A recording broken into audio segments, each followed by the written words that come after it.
Deuteronomy chapter 7. When the Lord your God brings you into the land you are entering to possess, and drives out before you many nations, the Hittites, Girgashites, Amorites, Canaanites, Perizzites, Hivites, and Jebusites, 7 nations larger and stronger than you, and when the Lord your God has delivered them over to you and you have defeated them, then you must destroy them totally. Make no treaty with them, and show them no mercy. Do not intermarry with them.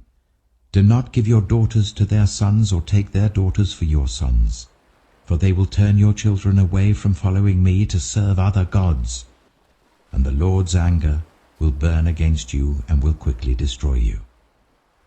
This is what you are to do to them. Break down their altars, smash their sacred stones, cut down their Asherah poles, and burn their idols in the fire. For you are a people holy to the Lord your God. The Lord your God has chosen you out of all the peoples on the face of the earth to be his people, his treasured possession. The Lord did not set his affection on you and choose you because you were more numerous than other peoples, for you were the fewest of all peoples. But it was because the Lord loved you and kept the oath he swore to your ancestors, that he brought you out with a mighty hand and redeemed you from the land of slavery, from the power of Pharaoh, king of Egypt. Know therefore that the Lord your God is God. He is the faithful God, keeping his covenant of love to 1,000 generations of those who love him and keep his commandments. But those who hate him, he will repay to their face by destruction. He will not be slow to repay to their face those who hate him. Therefore take care to follow the commands, decrees, and laws I give you today.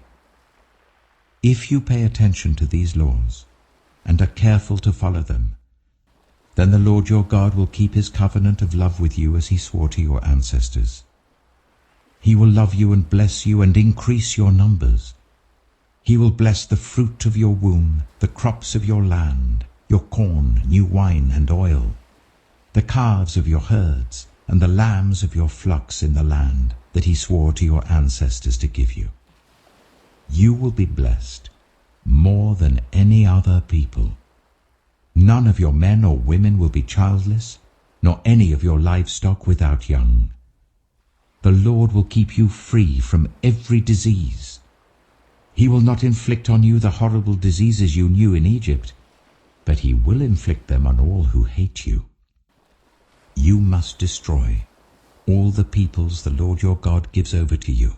Do not look on them with pity, and do not serve their gods, for that will be a snare to you. You may say to yourselves, "These nations are stronger than we are. How can we drive them out?" But do not be afraid of them. Remember well what the Lord your God did to Pharaoh and to all Egypt. You saw with your own eyes the great trials, the signs and wonders, the mighty hand and outstretched arm with which the Lord your God brought you out. The Lord your God will do the same to all the peoples you now fear. Moreover, the Lord your God will send the hornet among them until even the survivors who hide from you have perished.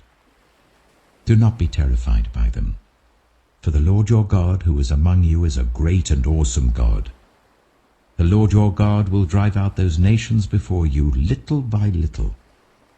You will not be allowed to eliminate them all at once, or the wild animals will multiply around you. But the Lord your God will deliver them over to you, throwing them into great confusion until they are destroyed. He will give their kings into your hand, and you will wipe out their names from under heaven. No one will be able to stand up against you. You will destroy them. The images of their gods you are to burn in the fire. Do not covet the silver and gold on them, and do not take it for yourselves, or you will be ensnared by it, for it is detestable to the Lord your God. Do not bring a detestable thing into your house, or you, like it, will be set apart for destruction. Regard it as vile and utterly detested, for it is set apart for destruction. Book 4, Psalm 90. Lord, you have been our dwelling place throughout all generations. Before the mountains were born, or you brought forth the whole world, from everlasting to everlasting, you are God. You turn people back to dust, saying, "Return to dust, you mortals." 1,000 years in your sight are like a day that has just gone by, or like a watch in the night. Yet you sweep people away in the sleep of death. They are like the new grass of the morning.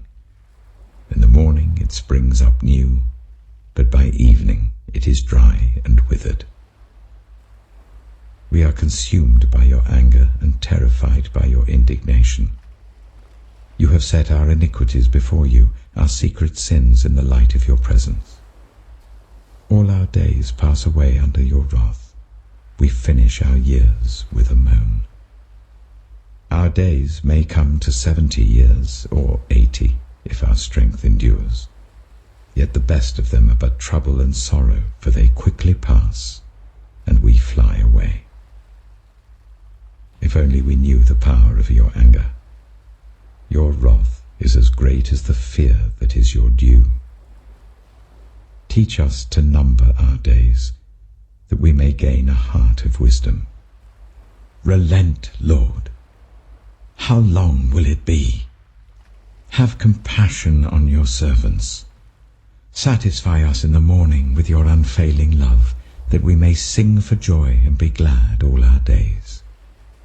Make us glad for as many days as you have afflicted us, for as many years as we have seen trouble. May your deeds be shown to your servants, your splendor to their children. May the favor of the Lord our God rest on us. Establish the work of our hands for us. Yes, establish the work of our hands.